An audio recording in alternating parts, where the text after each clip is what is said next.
Hello, everybody. Welcome. Thank you for being here. So glad to see you all. Those whom I don't know, my name is David Williamson. I'm the senior pastor here at the church, and welcome to all who are joining us by live stream as well. We're so excited, so thankful to be able to offer this for our community. I'm thankful for Phyllis, for her energy, passion, and expertise around an issue that is affecting so many. All of us have someone in our family, someone we know, and that's why you're here. And we're so thankful that you're here, and we're thankful we as a church can offer this for the community, because as Phyllis is going to talk about, one of the things that's important for brain health is just being part of a community. So thank you for being here, for being part of this.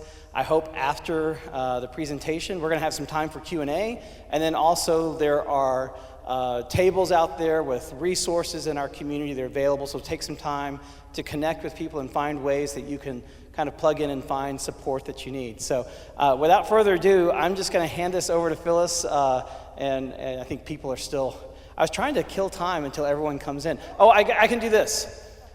Colts are winning 17-6, so woo! So let's keep that going, and without further ado. Yeah. We will take another positive update at Q&A. Well, they're like, no, they're recording it. So we're up right now. So that's good. Anyways, I'm going to hand it over to Phyllis, but thank you all for being here. Thank you, Dave. So thank you very much to all of you for being here. My name is Phyllis Farrell, and this is really loud for me. Is it loud for you? Okay, Rich, can we turn it down just a little bit? I am a loud talker. My husband says I don't even whisper quietly. So, but we do want to go ahead and have me mic'd, although I probably wouldn't need it because we are live streaming. We're both live streaming and recording. So for any of you that has a friend later that says, oh, I wish I could have been there, or I know we have some folks with a power outage I just heard about, so we'll make sure that this is available. My name is Phyllis Farrell. This is my church. And I retired from Lilly about 2 years ago. I had been there for almost 3 decades, and the last half of my career was leading the late-stage Alzheimer's disease drug and diagnostic development team. And I give this talk quite a bit around the world, and I happened to be talking to Pastor King and Pastor Williamson, and I said, I give this all over the place. Should we do it here in Boone County? So very thankful to them that they were willing to open up the church for the community to do this. And you'll hear why that's a really important thing anyway. So let me tell you a little bit about my story, and then we're going to talk a little science. I'll keep the science very light. But I think it'll be things that are interesting for you, and I think it'll be really important as we recognize that Alzheimer's disease and dementia is not a normal part of aging. And there are things that we can do to make sure that our brains are more resilient, to make sure that our bodies are more resilient, and to make sure that our lives are more resilient as we age. So my story, as I mentioned, I retired from Lilly. About halfway through my career, Lilly asked me to take the Alzheimer's disease leadership role. Now, I'm obviously a faith-based person. Many of you may be. If you're not, you may believe in some broader hand at work. 6 months after I took that job, my father was diagnosed with Alzheimer's disease. So I lived the next, well, even to today, 15 years with a personal and professional journey. We lost my daddy in November of 2017. And here I was working in the field. My sister was in life sciences as well. My father was a retired Navy commander and a retired executive. He had TRICARE for life. We really had every resource available to us. And yet it was still so difficult to get a diagnosis and such a difficult journey for our family. And it's one of the reasons why I decided to retire once we had these medicines coming out of the pipeline and do something more broadly. Because I just don't believe that families should have to go through the experience that ours did. Unfortunately, we were not alone. So let me start with a little bit of language clarification.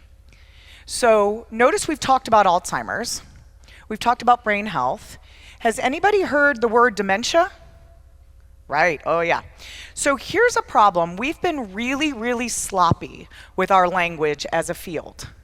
Even in the medical community, we use the word Alzheimer's and the word dementia interchangeably, but they are not. So let's start right here today cleaning up our language a little bit because it will make a difference. So what is dementia? Dementia is a clinical syndrome that's based on your level of cognitive impairment and how it impacts your life. So what do I mean by that? We have people that are cognitively unimpaired, mild cognitive impairment, mild dementia, moderate dementia, and then severe dementia. So it's a spectrum of what your cognitive status is and how your cognitive status is affecting your life. So how do you move from mild cognitive impairment to mild dementia? It means your cognitive status is starting to impact your activities of daily living. Phyllis, what's an activity of daily living? It could be driving, it could be balancing your checkbook, it could be getting everything hot and out of the oven at the same time for Thanksgiving dinner, which, by the way, I still can't do. So it's starting to infect your ability to function. That's when you cross over. When you get out to severe dementia, now your body starts forgetting to do things. This could be swallowing. And so you start seeing this kind of symptom, spectrum of symptoms. Alzheimer's, we believe, based on what we know right now, is the most common cause of dementia. But there's lots of different causes of dementia. If you have Alzheimer's disease, you have two proteins in your brain. One is called amyloid, which is a sticky protein that's outside the cells. The other is called tau, which is a misfolded protein that's inside the cell. So if you have amyloid and you have tau, then you have Alzheimer's pathology. But you might have that pathology anywhere at the time of that spectrum. The reason that it is so important that we separate out this language is because this is the step that we miss in the healthcare system today. You may be told, or your grandparents may have been told, that they had Alzheimer's disease. It's very unlikely that that was a definitive diagnosis, because until about 12 years ago, there was only one way to actually definitively see if you had amyloid and tau in the brain. And that was through autopsy or brain biopsy. So the diagnoses at that time would be dementia, probable Alzheimer's, or dementia, likely Alzheimer's pathology. But we really didn't know until someone passed away, because I don't know about you, but there aren't very many living individuals that volunteer for brain biopsy. So what happened about 12 years ago, a company called Avid Radios Pharmaceuticals, which has since been acquired by Lilly, launched the first PET tracer called Amyvid. There's now several of these. And basically what this is, it's a dye that gets injected into your body. It goes up to your brain. You go in a PET scan and it lights up. And it shows you the plaque in the brain, this amyloid plaque. Why is that a big deal? Well, I ran 8 phase 3 studies while I was at Lilly. The first 4 didn't work. We went back later and we looked and we said 30% of the people didn't have amyloid. We were actually trying to find an anti-amyloid therapy in people who didn't have amyloid. Guess what? Probably is not going to work. So this PET scan just jumped the whole field forward in terms of research. All of a sudden, we could see what was going on in a living brain, and we could actually target the drugs better. It also really helped us clinically, because you know what else we found out? We found out that this pathology starts in your brain 10 to 20 years before symptoms. So what that means is we've been treating this disease at its latest stages. I don't know about you, I don't want a stage 4 cancer diagnosis if I could have caught it at stage 1. And that's essentially what we've been doing, which is why this language has gotten so messy. Because when you say Alzheimer's disease, what do you mentally think of? late-stage dementia, right? When you think Alzheimer's disease, you think of someone who is, maybe in their 90s in a memory care facility, in a wheelchair. And that's actually not what Alzheimer's disease is all about. So it's really hopeful and exciting right now because we've been able to move the research forward. So we have not had, in the Alzheimer's disease field, a new therapeutic for 35 years until last year. And we had 2 therapies launched. These target this amyloid that I've been mentioning. One is called Kisunla, or donanemab, and it's made by Eli Lilly and Company. I got to work on that product. And one is called Leqembi, or lecanemab, which is made by a company called Eisai. We'll talk a little bit about what those drugs are, but let's first talk about amyloid, because this is the other thing that's really, really important in brain health. There's a lot of stigma when anything goes wrong in your brain. And we hear this, right? We hear this with depression, psychiatry, but with Alzheimer's disease, there's a lot of scary to that, and there's a lot of stigma to that. But I'm gonna tell you, this is something that's real. It's tangible. You can see it on a scan. This doesn't mean you're weak. So does anybody remember the pearl necklaces that had little knots between them so that the pearls didn't slide? Okay, so I want you to think about that for a minute. And I want you to think about me holding a pearl necklace, just letting it hang like this so all the pearls stay in a row. That looks like a peptide or a long protein chain.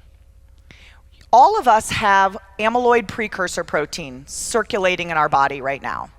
APP is what it's usually called.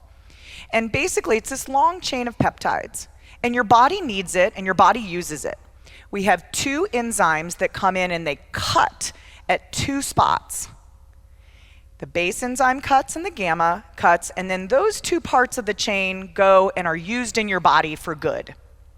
And what you're left with is this sticky chain in the middle that they call A beta 40 or A beta 42. Amyloid beta 40. Guess what it has 40 to 42 of? Those little pearl peptides, right? Okay, it's sticky. It's a residue. It's the leftovers. So for most of us, our body produces this APP, the brain comes in, cuts it, we get this little sticky residue, and our body flushes it right out and everything's fine. Think about it kind of like a bathtub with running water. If the water and the drain are running at the same pace, what happens? No problem, right? That's how most of us function all the time. As you get older, the drain starts slowing down a little bit, and it doesn't clear at the same pace that the amyloid precursor protein gets that little sticky stuff. So what happens when your drain gets clogged in the bathtub? The water starts rising, right? So these sticky little plaques, or sticky little oligomers and monomers, they kind of stick to each other, and then they eventually become these sticky things in our brain called plaques, which is what we can light up and see on those scans. This is really, really important because now in a living person, we can see those plaques building up. And so if someone's having cognitive symptoms, we can go check and see, are those symptoms caused by this plaque or not? So I mentioned the 2 therapies that have come out recently. Very exciting. They are infusions. One is once a month, one is every 2 weeks. And they basically help your body remove that plaque, okay? They're not for everybody. You have to be at a very certain time in the cognitive impairment window. You have to have amyloid. Once again, don't take an anti-amyloid therapy if you don't have amyloid. And so all of these diagnostics are really, really important. However, we don't often have this conversation with our doctors.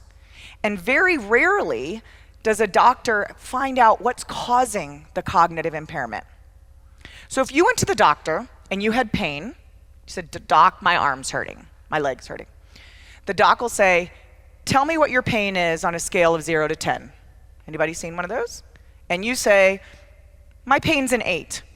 The doctor goes, "Okay, 8. Great, see you later." Is that what the doctor does? No! The doctor says, "Let's figure out what's causing the pain." We don't do that today with cognitive impairment. We miss that step. Why is that really, really important? Because there are actually lots of causes of cognitive impairment. There are amyloid causes, but there's vascular dementia, there's frontal temporal dementia, there's Parkinsonian dementia. There's also things like B12 vitamin deficiencies. Geriatric depression looks a lot like Alzheimer's disease. It's super, super important that you figure out what is causing that cognitive impairment, because some of those causes are treatable or reversible. And we miss that step. We miss that step for a lot of reasons. And a big one is we don't talk to our doctors about our brain health. I go to the doctor a lot. I can go in for a sinus infection and they still smack a blood pressure cuff on my arm. But they don't ask me about my brain health usually. We aren't having that conversation. So we aren't having the conversation soon enough. So what do we know? We know right now we've been diagnosing this disease very late, and we can diagnose it earlier. We know that these therapies work best if they're used early. And here's the really piece of exciting information. Well, there's lots of exciting stuff. So we also have new diagnostics available. It's not just PET scans anymore. We actually have a blood test that was approved by the FDA just this year, just a few months ago. And so now that blood test can signal, do I have amyloid? I don't have to get an expensive PET scan, at least not to start. So there are ways to identify, is this cognitive impairment, is this memory change that I'm facing, or that my loved one is facing, is it related to amyloid or is it related to something else? Now here's the really other exciting part of this. So last year in September, The Lancet launched a new study, launched results of a meta-analysis of several studies actually. And the analysis said 42% of dementias are preventable. I'm going to say that again. 42% of dementias are preventable with lifestyle change. We also have a study that came out from Penn earlier this year that shows that mild cognitive impairment can be stabilized with lifestyle change. We also just had the Pointer study released by the Alzheimer's Association in July that reinforced this same data, that over 40% of dementias can be preventable with lifestyle change. Now, anybody want to know what that lifestyle change is? Maybe? Yeah? Okay, so let me tell you. First, Mediterranean diet. Okay? You know what that is, right? Fish, omega-3s. If you were at church this morning, you heard Dave talk about carbs. Let's eat healthy carbs, right? So we don't want things that are highly processed. Okay, Mediterranean diet. Exercise. Now, you don't have to go run a marathon, which is a good thing because I never could and never would. But a good, healthy, brisk walk. And we're supposed to be lifting weights. I hate lifting weights, but we're really supposed to be doing it, okay? So diet and exercise, no surprises there. The third one is tightly manage your blood pressure. Vascular complications really do have an effect here. So you want to make sure you're really managing your blood pressure. The other ones, not going to surprise you, quit smoking. Come on, people. Nobody should be smoking or vaping anymore. Quit. Alcohol, very little bits. Moderation to none. You can have a beautiful glass of red wine with your friends, with drinks slip slowly while you're, socially engaging, but, don't go drink a case of Natty Light, okay? Cognitive exercise. Kudos to all of you. You're here today learning something. Keep doing that. Be a lifelong learner. Social engagement. Once again, so important. And it's so important in cognitive impairment because what's the first thing that happens when someone thinks their memory is starting to change? You stay home and you withdraw. And your world gets really, really small. And it's exactly the opposite of what you should be doing. Social engagement fires new synapses, it fires new neurons. Tell people what's going on with you.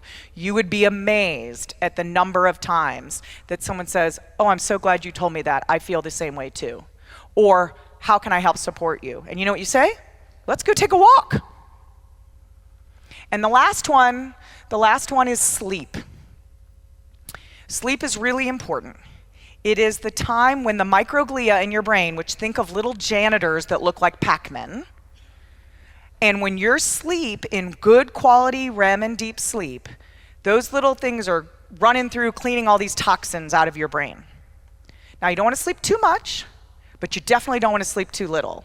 I give this talk quite a bit to groups of women, leaders, business people, women employees. And when you go to a 40-year-old woman who is got kids at home, managing older parents, working full-time, trying to keep her marriage together, keeping a house, and you say, "Hey, I want you to sleep 7 to 8 hours, she laughs. But I'm here to tell you, leave the dirty dishes in the sink, your husband will get them tomorrow, and go to bed. Sleep is probably one of the most important things that you could do for your body. Good, quality, healthy sleep, 7 to 8 hours every night. Got those? Mediterranean diet, exercise, blood pressure, cognitive engagement, social engagement, smoking, drinking, sleep. Now, I like to throw in 2 others that weren't necessarily covered in those studies, but they're really important. One is mindfulness. Cortisol and stress does have an impact on your ability to do all these other things. So how do you reduce your stress? Mindfulness, meditation, music. You're going to do it any way you want to do it. And then the other is purpose. We all know that when we have a sense of purpose, it helps us get out of bed, right? And go do something. By the way, it probably interacts with all of those other things as well. So I give these things to you not because I'm going to tell you that you can blueberry your way out of Alzheimer's disease, because you can't. This is a neuropathological disease. If it comes for you, it's coming. But what the data tells you, and tells all of us, is that there are things that we can do that can make our bodies and our brains more resilient.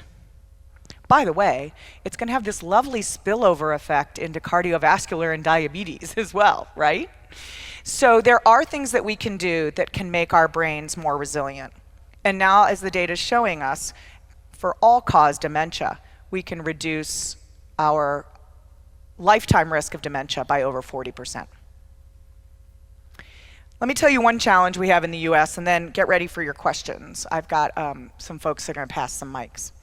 So in the United States of America, we have Medicare, CMS, and everybody over 65 is eligible for Medicare, which means that everybody over 65 has access to an annual wellness visit. Anybody ever gone to an annual wellness visit? Good, okay. It is a legislative right for everybody in this country over the age of 65 to have an annual wellness visit. You know what one of the requirements of that annual wellness visit is? A cognitive assessment.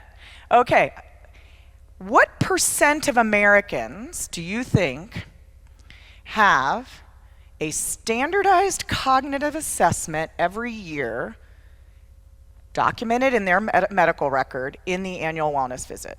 Remember, it's a legislative right. What percent? Less than 10%.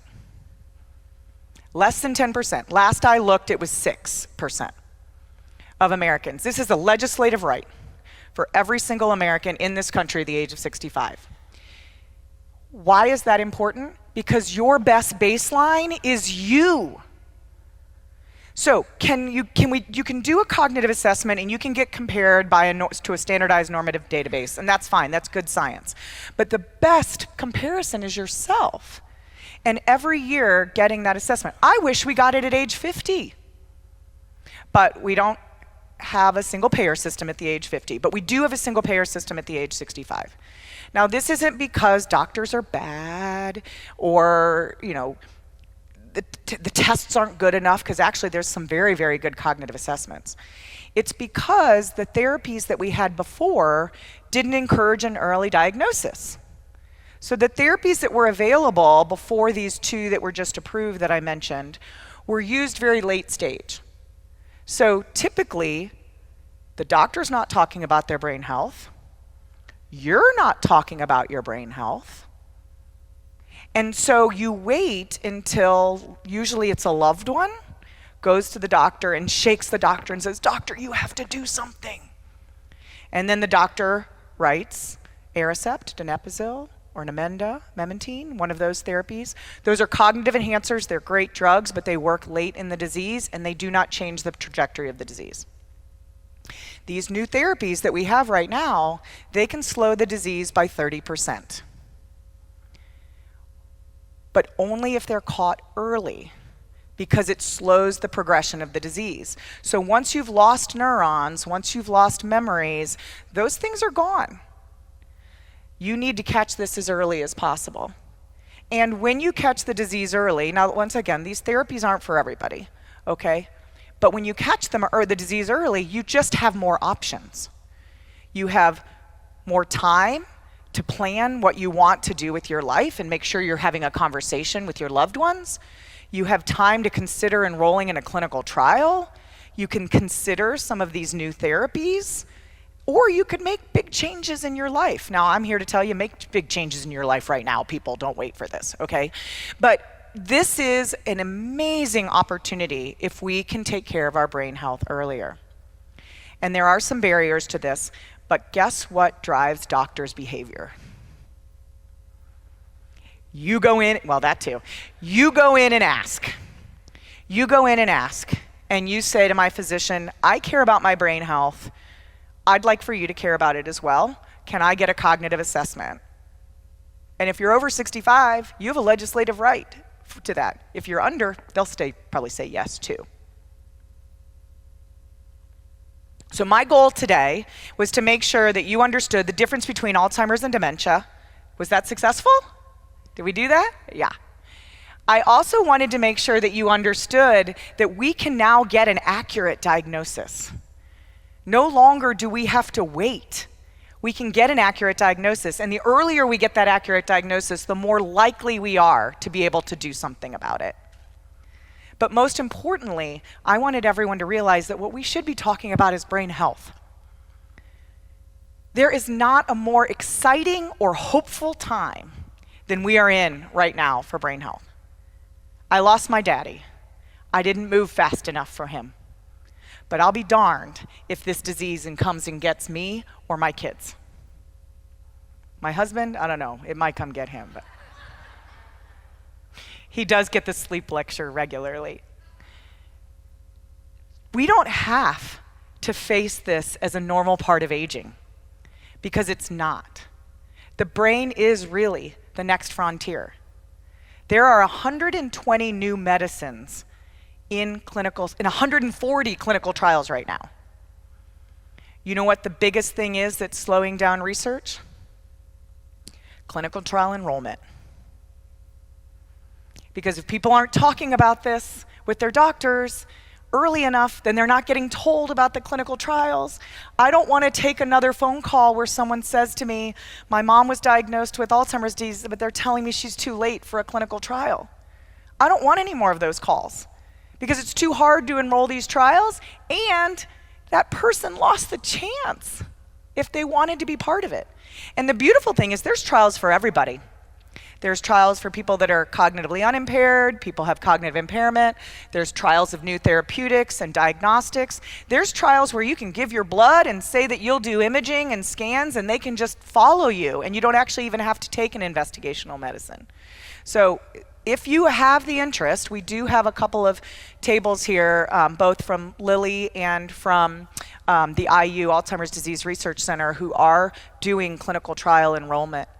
And I will tell you, being in Indiana, we're really blessed. We have probably the best Alzheimer's Disease Research Center here at Indiana University. So if that's something you want to do, clinical trials aren't for everybody, but if it's something you want to do, it's available as well. So my goal today, as I mentioned, was to clean up our language a little bit, to let you realize how much hope there is on the horizon. I've been at this now for 15 years.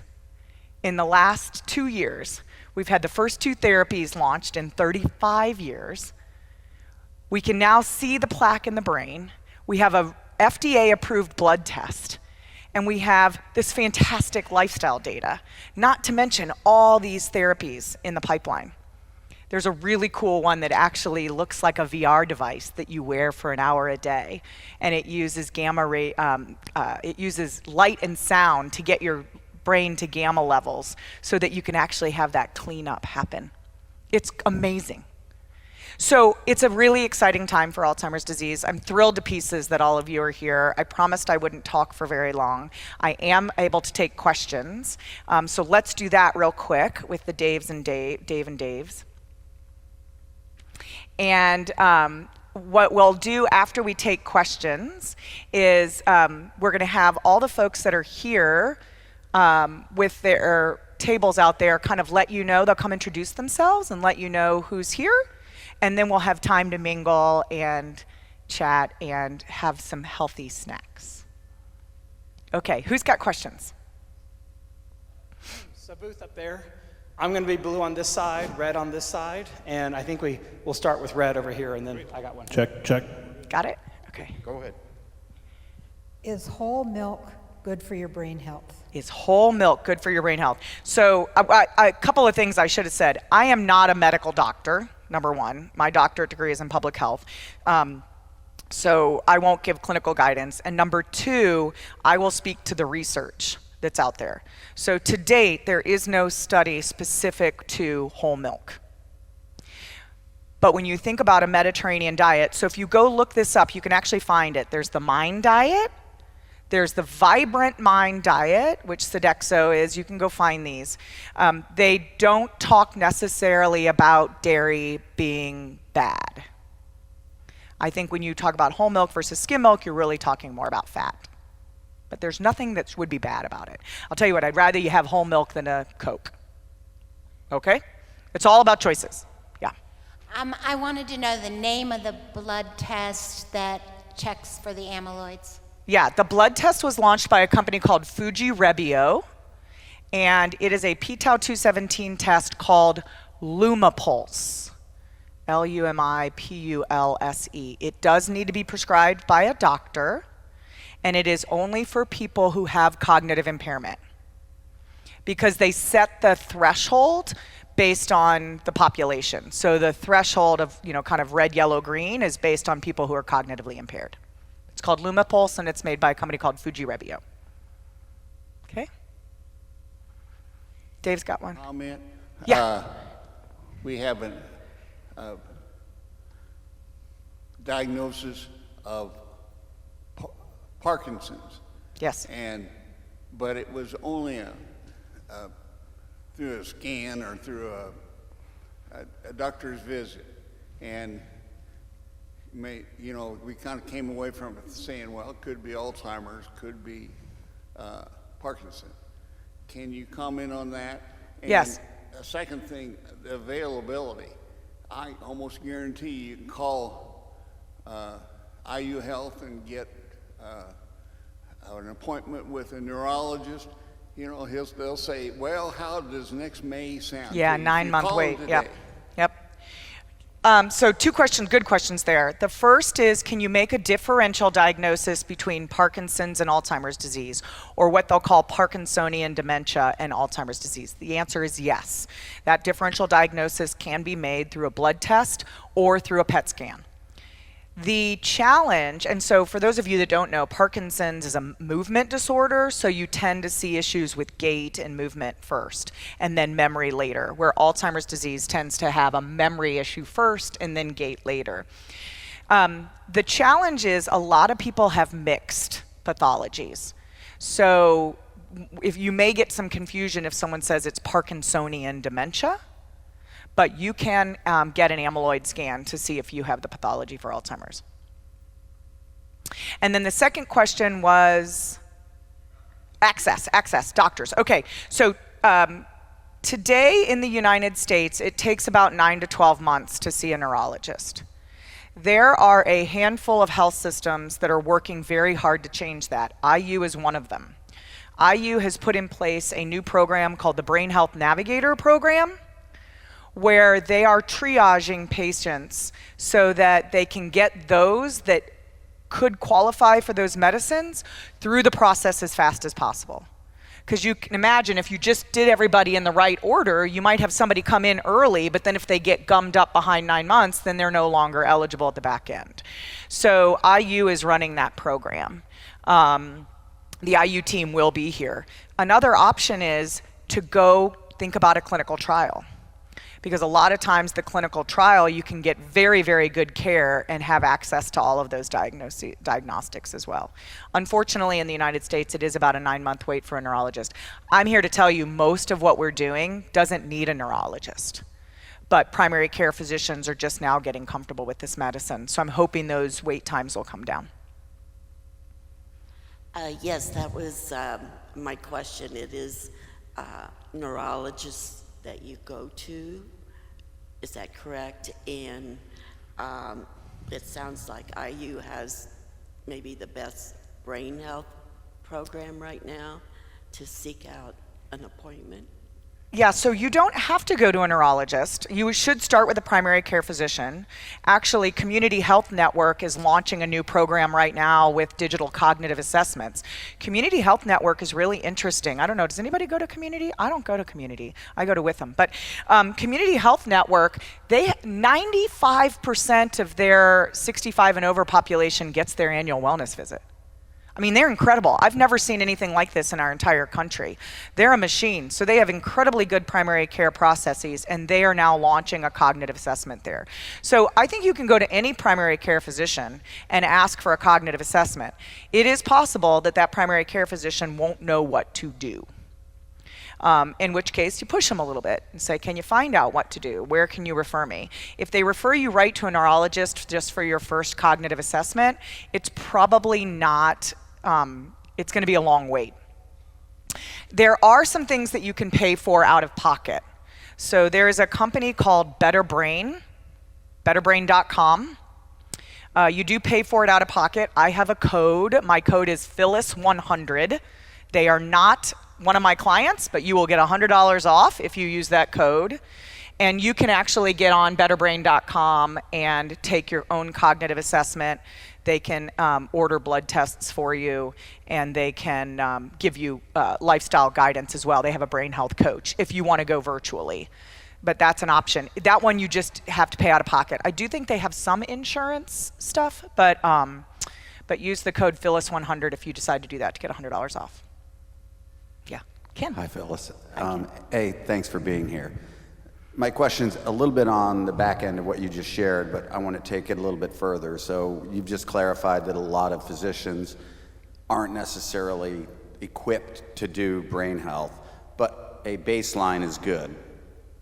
Is there any movement to try and standardize what that looks like so that regardless of health system or doctors, that we have better insight into that? And then I just have a follow-up question. Yes. Yeah, so Ken, that's what I do for my job now.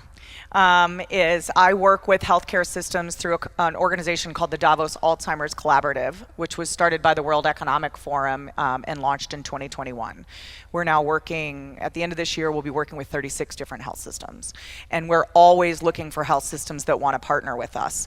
Everything we do is open access. So if a system wants to make a change, it's there for them. We will have variability. It's the way our health system works in the US. You know, I compare our health system, those outside of the United States. Outside the United States, you make one policy decision and everybody does it, right? Well, in the US, physicians have a lot of autonomy and can make a lot of decisions. What that means is you'll have some that lean in and you'll have some that kind of lag and wait. And so it does mean that you may need to get out there if this is something that's important to you and find that doctor. But yes, there's a big movement. The Alzheimer's Association is here. They do a lot of work in this space across the country, and there's a lot of work going on in Washington, D.C. right now. So the follow-up, because I know a little bit about the industry, nor anything like you, can you take a moment to explain, when you talk about clinical trials, what's the process for access? Because it's not like you can just go sign up on a clinical trial. So just broadly, for informative purposes, if somebody's interested in that? Does that got to be through a doctor? What do you do? Right. So Sophia Wang is here from the IU ADRC, and she'll come up and talk a little bit about this, as well as if this is something that's interesting for you. So if you think a clinical trial might be interesting, there's a couple things you can do. You can go on to the Alzheimer's Association website, and they actually have a registry there where you can sign up and give your name and your information and say, let me know if there's a trial near me. Lilly has that same thing, but it's only for Lilly studies. The Alzheimer's Association is broad. And then there's another registry called the Alzheimer's Prevention Registry, or APR, which is led by the Banner Alzheimer's Institute in Arizona. Same kind of thing. You can sign up and say, let me know. You do not need a doctor to go to a clinical trial. Usually, a doctor might recommend it to you, but that happens a lot in cancer. It really doesn't happen very much in Alzheimer's disease. So one of the things that Molly and Ralph will tell you if you visit the IU booth is that the people who are now getting into clinical trials are rich, white, educated people, because they're the ones that are on Google and searching and raising their hand. And so it's really, really important that our clinical trials are representative of our entire population. Ralph and Molly have really made a life work of this. So, but it's a wonderful experience. I've never had anyone come up to me and say, I wish I'd joined that clinical trial later. They all say, boy, I wish I'd done that sooner. They really get fantastic care. Mm-hmm. Hi. So if, what you said, the symptoms, the amyloids can be there many years before symptoms. So why wait on the blood test till there's impairment? Right. It just has to do with the regulatory science. So today, when you get a blood test, it has to set a cutoff of how high your amyloid is or how low your amyloid is. And that's based on the population that it's been tested in. And it's been tested in people with cognitive impairment. But the really exciting thing is there's actually 2 studies ongoing right now that are looking at what's called preclinical Alzheimer's disease, or asymptomatic Alzheimer's disease. And these are clinical trials where they have enrolled people who have amyloid but don't have any symptoms yet. So it's exactly what you're asking, to see, can we catch it even before symptoms and keep the symptoms happening from happening at all. So one is being run by Lilly. And it is, we don't know exactly when that's going to roll out yet. Probably next year, because it's a time to event study. And that's with Kisunla, which is the therapy that we've been talking about. And then the other is called AHEAD 345, and it's being run with the other drug, Leqembi, and that one won't read out until 2027. But I think we could be very close to that, if those are positive studies. Yeah. Mm-hmm. So I have 2 questions. One relates to the other 58% of people that no lifestyle change is going to affect them. Is it genetic, environmental? Do we have a clue what's happening with that other 58%? Yeah, so it's a great question, and you're doing the math, which I love. Hello, cognitive engagement, right? So queuing off the 42% of dementias that are preventable. There is some genetic predisposition to this disease. There's 2 types of genes that are involved in Alzheimer's, well, lots of genes, but 2 that we know of. One is a presenilin mutation that only about 2% of people have. This is called dominantly inherited Alzheimer's disease. So this is people that you see where every single member of the family gets it. It's 100% likelihood, and it typically starts very young and is very aggressive. It's really a very small percent of the population. You probably know if you have that in your family. There's a registry that's run out of St. Louis. The other gene that people do hear about is called ApoE. And there's 3 types of ApoE. There's a 2, a 3, and a 4. And you get 2 copies, right? You get 1 from your mom and 1 from your dad. So you can have 2 2s, 2 3s, 2 4s, 3 4, 2 3, all the combinations.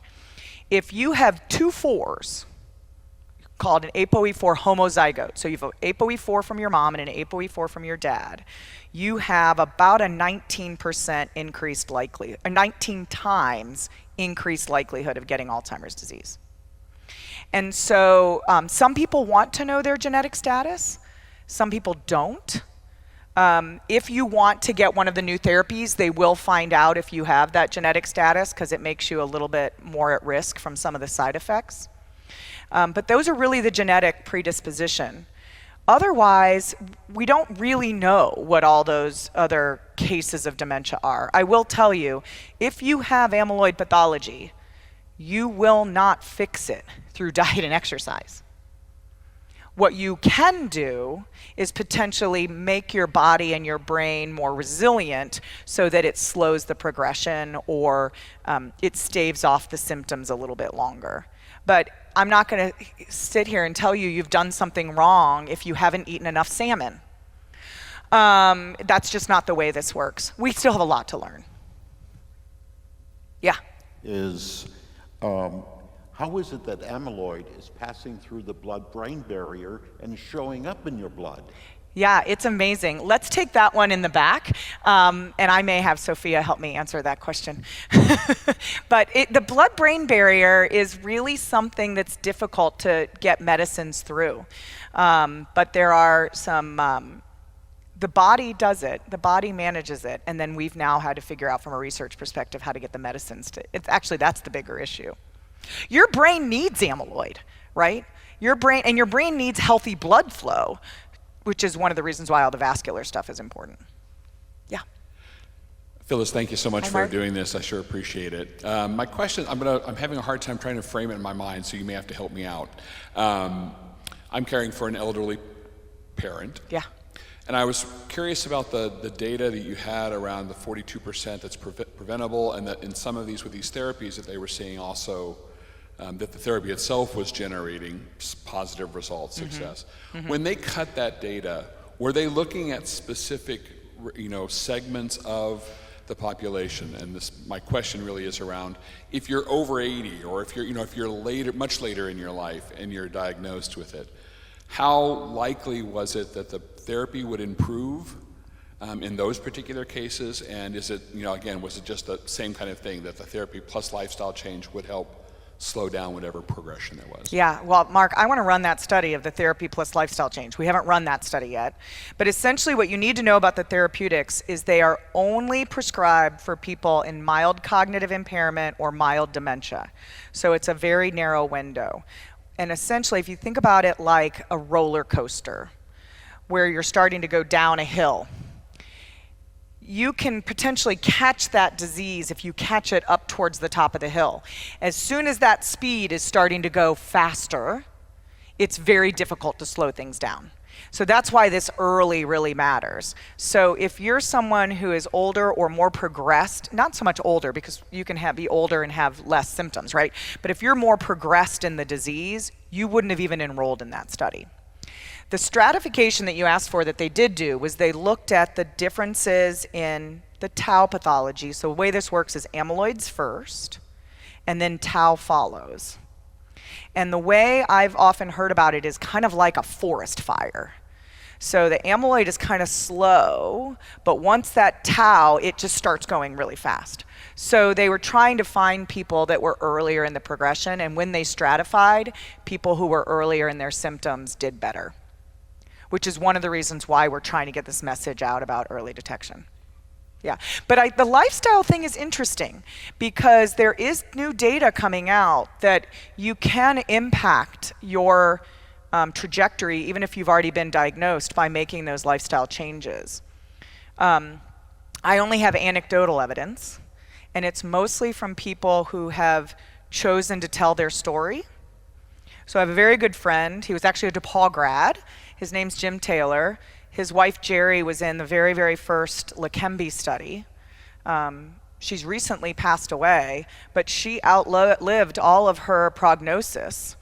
The two of them went on the road together and encouraged people to enroll in clinical trials. She was a nurse, and she used to say that she felt like Madame Curie, that she was sitting at the desk or at the bench with the scientists by being in a clinical trial. They went all over the world to tell their story, and I don't have a bit of scientific data to prove this, but I'll tell you, but them doing this together was really good for their marriage. She had purpose, and she was, cognitively engaged, and she outlived all the prognosis for what her disease would have been. So it's one of the reasons I come up here and I want to make sure that I say, if this is something that's happening in your family or to you, open up. Don't close down. There's a lot of times that you'll say, but I'm scared. I don't want to go someplace and forget something. I don't want to feel stupid. I don't want to feel silly or laughed at. I don't want to get embarrassed. I don't want to be a burden to my family. Get out. If you can tell your story, wonderful. The Alzheimer's Association's here. They are always looking for speakers. But the more that you can socialize, the more that you can keep your brain active, the more that you can have purpose in your life, the data does show that you will have a greater experience with the disease. Let's take one more. And then I'll come back out here. I want to have, can I have my folks come up and we'll do the flashcards while I take one more question?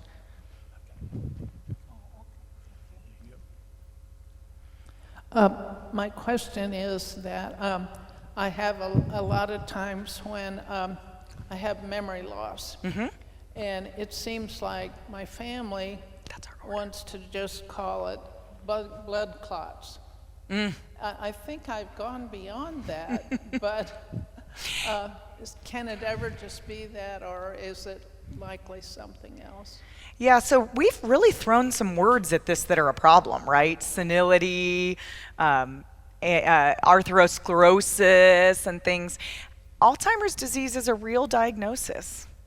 And if you want to know what it is, you deserve to know what it is. That's up to you. Some people want a diagnosis, some didn't. My mom and my sister and I and my dad wanted a diagnosis. While he was diagnosed with Alzheimer's disease, that was only one of 6 diagnoses he had in 7 years. I would have done anything to have the blood tests and the PET scans that we have today that we didn't have then. So if it's the diagnosis, if you want a diagnosis, go get it. You might find that it is Alzheimer's disease. Or you might find that it's something else that you could potentially be treating. But that's up to each family as to whether that diagnosis is important to them. Okay? Okay, I'm gonna let our group come in and we can flash these slides. So let me start with the first one. I just want to again say a big thank you to the Zionsville United Methodist Church for hosting us, and Dave. One of the things that you heard me say is how important community is. And one of the reasons that Dave agreed to open up the church is because church isn't for everyone in terms of community, but if you want an instant community, church is a place to have it. And so we're really blessed to have this church in our community in Boone County. But I just encourage you, Ashlea Barnett will be at the back and have lots of opportunities that we have for signups here. What else do you want to say? I just needed to say thank you. Can we say thank you to no. Phyllis?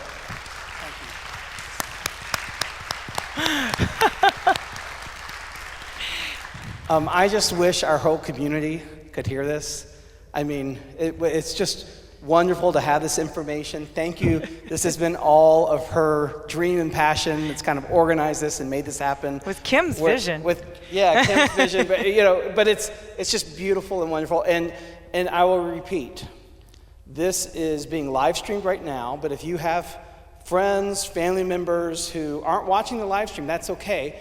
Our live stream is archived. This will be archived on our webpage for the live stream for a year. So you can direct anyone to our live stream page on the website. They can look down, find Brain Health with Phyllis Farrell, and they can watch this. Or if you just I can't keep up with how fast you talk, Phil. You do talk fast. Watch it again. There's a lot of big words. So I plan on telling my mom. My grandmother passed away from Alzheimer's, and I plan on I'm going to tell my mom and tell others in my family. You guys need to watch this, so we can help spread the word. And we're so thankful also for all of these great community partners who are here. And so let's give them. I'm going to let them introduce themselves. Yeah. So let's start with Natalie from Anthem. Before Natalie speaks, I just want to say thank you. Anthem actually sponsored our snacks today, so we're going to have some brain healthy snacks from Yulin, and thank you to Natalie and her team for making that happen. Introduce yourself, please. Yeah, thank you guys for having Anthem today. Like she said, I'm Natalie with Anthem. I have some great resources and information to share with you guys, so if you have some time, stop by the table. I have some free goodies to give away too, and thank you guys for joining us. Thank you. And next up, we have Sydney Sutton from the Alzheimer's Association. I am a proud emeritus board member. They kicked me off because I'd been on for too long, of our Indiana chapter of the Alzheimer's Association. This is one of the most amazing resources. She'll tell you about it, but once again, I'm here to tell you I've never had someone say to me, I wish I had found our chapter later. They all say, I wish I'd found it sooner. And we have one of the best chapters in the country right here in the state of Indiana. Sydney. Hi guys, so I'm Sydney. I'm a volunteer with the Alzheimer's Association. I have a couple resources listed up here that we provide. So a 24/7 helpline, a lot of educational and support groups in the local area, as well as trial match. Phyllis talked about how important some of the trials and getting involved is. So that's another area that we can help connect you all with. And then we also have a new app for Alzheimer's for those who are caregivers or newly diagnosed. And then, of course, the Walk to End Alzheimer's. I'm both a community educator and I work with our Walk to End Alzheimer's. That's coming up on October 4th. So if you want to get involved or learn more about really any of the resources that the Alzheimer's Association has, please come visit me. I'm really excited to chat with all of you. Thanks, Sydney. The walk is a fun event, too, if you haven't done it. You guys know Luke and Jack. They actually started a walk team for their grandfathers and over 10 years raised $35,000 in bake sales and car washes. So it's a fun thing to do. Maybe we should have a Zionsville team. Yeah. Ann. You all know Ann Curry, right here from ZUMC. She's here to help answer questions as well.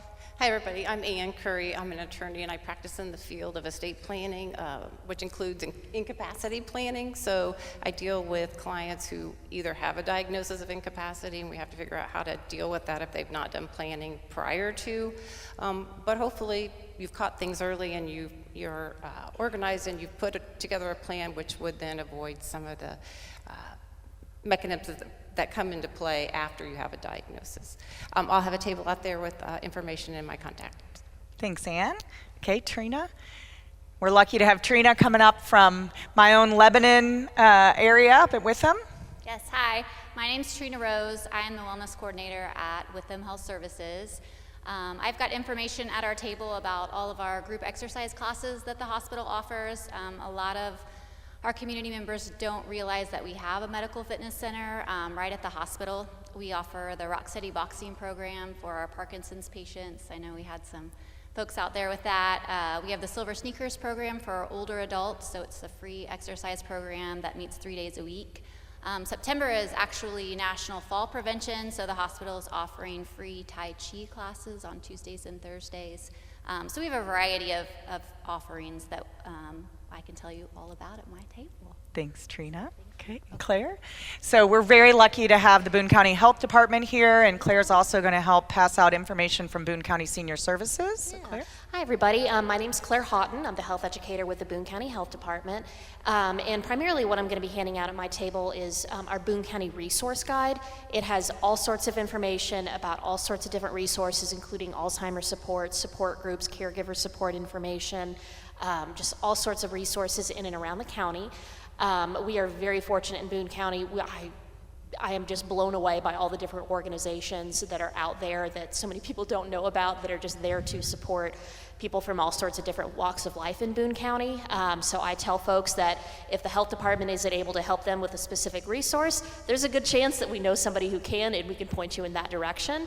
Also, I have at my table, and I ran out to my car to go grab it because you were talking about how important vascular health was. I do have some blood pressure monitoring cuffs. I kind of have a limited amount, but I do have them. I also have information on the Boone County Senior Service Expo. We will be providing free flu and on COVID vaccines. Knock on wood for the COVID vaccines. We're kind of learning about things kind of last minute as far as the availability for that goes. We also provide other types of immunizations. We provide environmental resources, like we are the folks you call in case you go to a restaurant and you see something a little funny in your chicken sandwich. And again, basically, if we aren't able to help you with a specific resource, just let us know and we'll try to find somebody who can. So Thanks, thank Claire. Great. And Laura is here from Joy's House. Joy's House is a wonderful adult day program that we have. Once again, I travel all over the country. I wish we had had a Joy's House in North Carolina. We're so lucky to have you guys here. So Laura, introduce yourself. Thank you. My name is Laura Johnson. I am with Joy's House. We have 2 locations. One is located in Broad Ripple. It's kind of our mothership. And then on the south side of Indianapolis, actually adjacent to the UIndy campus, we have our Cozy location providing adult day services. We're open 5 days a week, Monday through Friday from 8 until 5. And then we also offer a variety of caregiver support programming. You do not need to be affiliated with the adult day to access some of our caregiver support programming. One, for example, is our weekly radio show on WIBC every Sunday morning. And that's just one of like a whole handful of them. So I'm out there. Come talk with me if you'd like. Can we tell people about November 1st? Oh my gosh, I totally meant to do that. So this is our 25th year. We are holding a 25th anniversary gala, and Phyllis is going to be our honorary chair of the event. And so my pleasure. So if you want to come to a gala on November 1st, go ask Laura for the information. So much fun. Tickets are selling fast. But yeah, it's going to be downtown at the N.K. Hurst, the Heirloom at the N.K. Hurst building. So thank you. Tons of fun.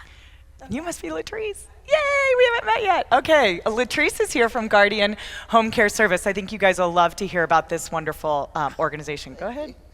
Good afternoon, everyone. I'm Latrice Ligon. I am with Guardian Care, and what we offer is structured family caregiving as well as attended care, and we just have our home health agency just launching.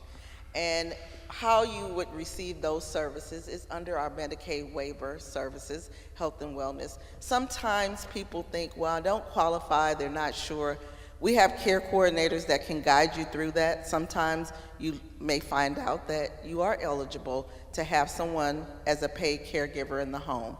So as we're talking about Alzheimer's, a lot of times that's a care that is needed for someone, and we don't want to put our loved ones maybe in a nursing home. We want to keep them at home, and under that Medicaid waiver, that would allow you to do that and be paid to do it.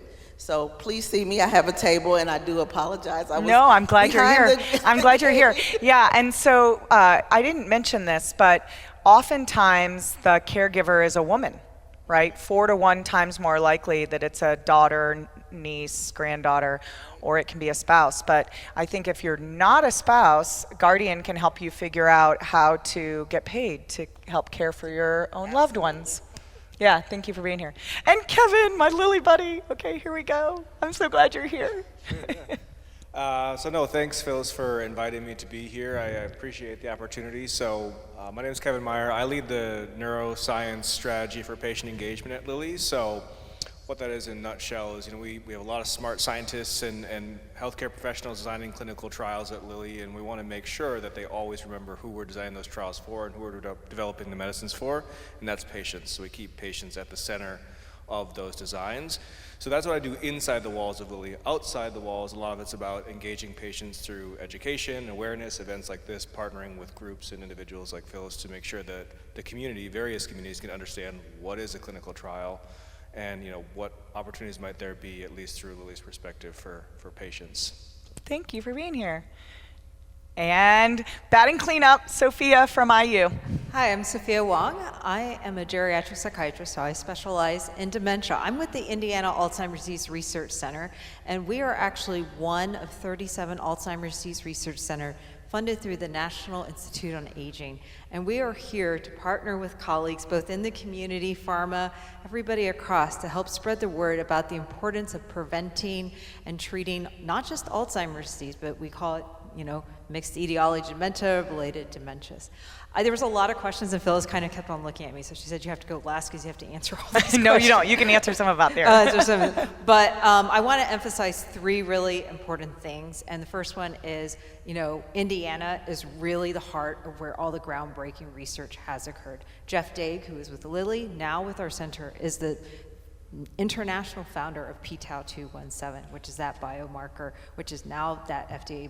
So that blood test that I mentioned, yeah, it comes through there. Was discovered here. Yeah, it came from people like you who decided to participate in studies with us. So that's the first thing. The second thing is research is for everybody in our center, whether people are cognitively normal, whether people have mild cognitive impairment or early dementia, because we need to understand why some people do well and some people don't. And the third one is I heard a lot about access and concern about implementation. We are in the process of a huge scale up, but actually, believe it or not, there's actually a fair amount of research called implementation science.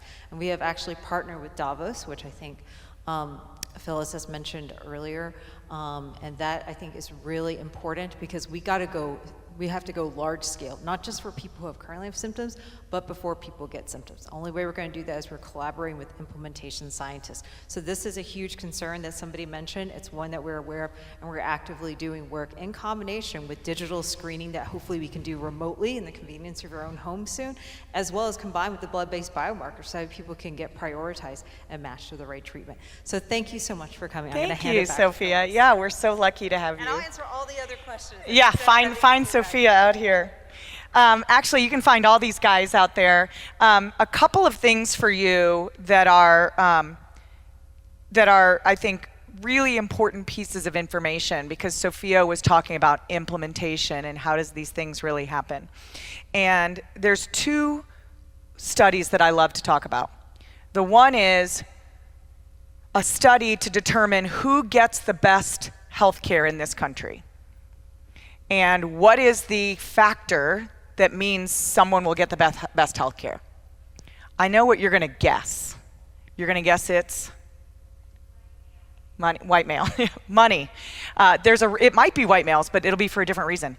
It's actually not money. You know what it is? A family caregiver. Someone that is going with you to your appointments, someone that's advocating for your health, someone that's making sure that your medical information gets from doctor to doctor to doctor. It's the number 1 factor in who gets the best health care in the United States of America. So if you're here, if you're listening, if you're a caregiver, if you're a family member, kudos to you, because what you're doing matters. The second was actually just launched, it was just read out recently, and it was the number 1 factor in your own health. I know I gave you a list of 8, right? The number 1 factor in your own health. The quality of your relationships after the age of 50. Number 1 for health and happiness is the quality of your relationships. So find your people, find your community. If it's here at Zionsville United Methodist Church, that would be wonderful. We'd love to have you with us. If it's something somewhere else, that's great too. But find your people, and let me ask, same thing David did, pass this information on. Go tell people we can end Alzheimer's. Tell the world, because we can. So thank you for being here. Kudos to you for your brain health today.